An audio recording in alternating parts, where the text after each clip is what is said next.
Om Swastiastu, tabe selamat lingkungan latai, salam sojud karende malempang, adil katalino, bacuramin kak saruga, basingat kajubata. Selamat malam, assalamualaikum warahmatullahi wabarakatuh.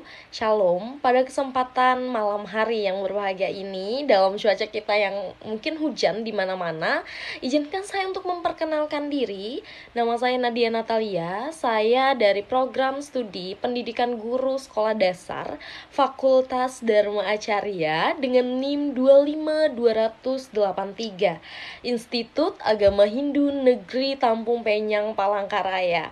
Pada kesempatan malam ini saya akan membahas mengenai pembelajaran TIK atau Teknologi Informasi dan Komunikasi yang dalam satu semester ini, dalam semester 1, saya dan teman-teman saya tentunya banyak mendapatkan materi-materi yang luar biasa yang dimana pada sebelumnya mungkin dari sebagian kami ada yang tidak tahu nih manfaat-manfaat dari teknologi. Tentunya dalam dunia digital saat ini, teknologi itu sangat dibutuhkan di mana-mana. Tidak hanya kaum muda, kaum milenial, kaum Gen Z, bahkan Gen Alpha juga termasuk dalam penggunaan intens dalam digital. Terutama nih teman-teman, dunia digital saat ini tidak hanya anak-anak muda aja, tapi juga sampai ke orang tua, di mana guru, dosen, ataupun orang-orang yang bekerja semuanya tentunya menggunakan digital atau menggunakan gadget. Dan tidak jarang dari kita menggunakan AI untuk mencari tahu informasi-informasi nih. Nah, jadi saya tidak memungkiri bahwa dari kita mungkin sebagian dari dosen, salah satunya dari dosen yang saya lihat, ada beberapa dosen itu memakai AI. Jadi tidak hanya anak-anak Gen Z, anak-anak milenial, tetapi orang-orang yang sebelumnya atau jauh lebih tua dari kita juga menggunakan AI. Nah, AI saat ini mengancam nih sebenarnya teman-teman, mengancam kita banyak dari kita menggunakan AI, sehingga mengancam dunia generasi kita, maksud saya generasi kita lalai untuk mempraktekkan langsung, tapi cenderung menggunakan AI. Kenapa? Karena aksesnya mudah. Bahkan kita hanya memerlukan internet, kita hanya memerlukan jaringan, kita akan dapat semua informasi tersebut. Bahkan ketika kita ingin membuat proposal, ketika kita ingin membuat laporan, kita tinggal menggunakan AI tanpa kita mikir itu salah atau benar. Jarang dari kita ngecek kembali kan tugas itu apakah benar. Bahkan ini pengalaman secara pribadi di mana penggunaan AI ini sangat berbahaya jika tidak diimbangi.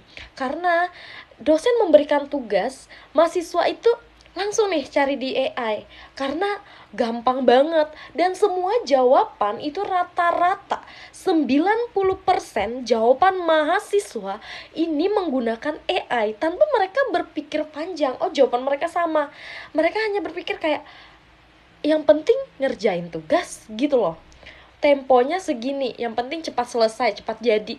Padahal lebih baik ketika kita menggunakan AI dengan baik, tapi kita juga tidak langsung copy paste, melainkan kita bagaimana ya, kayak hanya sebagai contoh gitu loh. Jadi kita bisa menjelaskan secara rinci sedari kita. Kemudian juga teman-teman, di sini ada pertanyaan, apakah penggunaan AI ini nantinya akan mengancam dunia pendidikan? Tentu, jika kita selalu mengandalkan AI.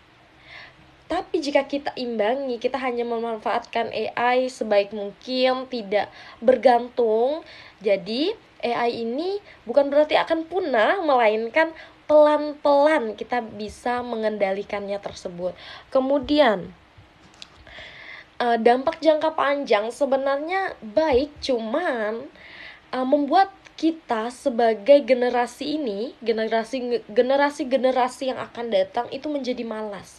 Karena semuanya disediakan, otomatis banyak dari kita itu malas kan, karena ini daripada capek-capek pusing ya mikirin apapun, tugas-tugas, mending pakai AI. Jadinya kita malas karena semuanya disediakan secara otomatis. Kemudian, bagaimana sih sikap sebagai mahasiswa yang baik? untuk kedepannya. Ya, kita memanfaatkan dunia digital ini dengan sebaik mungkin tanpa bergantung.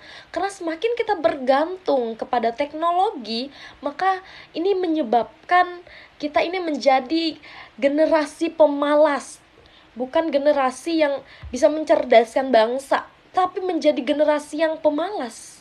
Kita mengandalkan AI, apa-apa AI, tanpa kita pahami isinya. Belum tentu nih, dikasih materi hari ini, kita paham tentang materi tersebut. Kita menggunakan AI nih untuk jawab pertanyaan-pertanyaan dosen. Iya, kalau kita paham. Kalau kita nggak paham, percuma. Tiba-tiba kita mengerjakan tugas dari dosen. Terus dosen nanya, ini maksudnya apa? Kita nggak bisa menjelaskan. Karena apa? Karena kita mengandalkan AI. Jadi menurut saya pribadi, penggunaan AI ini perlu distabilkan, tapi ini tergantung dari pribadi kita sendiri. Apakah kita mau berubah hanya memanfaatkan AI tanpa berpatokan terus-menerus dengan AI. Mungkin demikian penjelasan dari saya.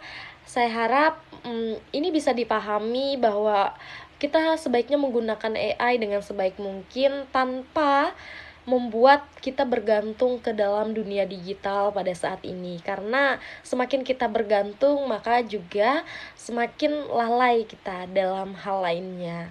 AI sangat bagus, sangat membantu, asalkan kita tidak terus-terusan bergantung, asalkan juga kita mempunyai patokan bahwa AI hanya membantu. AI tidak lebih sempurna. Bahkan mungkin kadang pengerjaan AI itu bukan yang sempurna yang kita mau. Sesungguhnya kita harus memilih dan memilah mana yang baik dan juga mana yang benar. Terima kasih. Selamat malam. Om Swastiastu. Assalamualaikum warahmatullahi wabarakatuh. Shalom.